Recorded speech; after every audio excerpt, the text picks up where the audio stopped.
एक समय की बात है, एक गांव में एक बड़ा हाथी रहता था। वह हाथी बहुत ही मिलनसार और दयालु था। उसके पास एक बड़ी जमीन थी जिसमें बहुत सारे फल और पेड़ पौधे थे।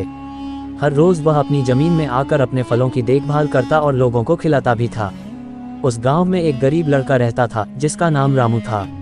रामू का परिवार बहुत ही गरीब था और उन्हें अपना भोजन भी नहीं मिलता था। एक दिन रामू ने हाथी की जमीन पर जाकर देखा कि वहां बहुत सारे फल लगे हुए हैं। रामू को भूख बहुत लगी और उसने निर्णय लिया कि वह इन फलों को चुराकर अपने परिवार को खिलाएगा। धीरे धीरे उसने फल तोड़ना शुरू किया, लेकिन उसके इस काम को देखकर हाथी ने उसे पकड़ लिया।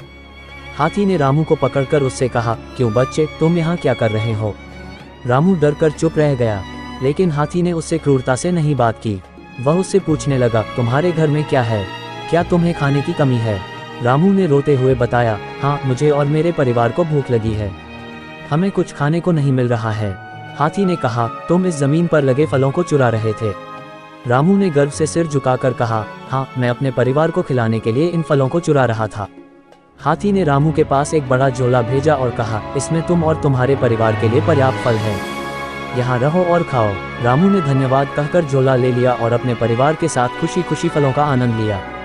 इस कहानी से हमें ये सीखने को मिलता है कि हमें गरीबों की मदद करनी चाहिए और जो कुछ हमारे पास है उसे दूसरों के साथ साझा करना चाहिए। दया और सहानुभूति हमेशा अच्छाई की ओर ले जाती है।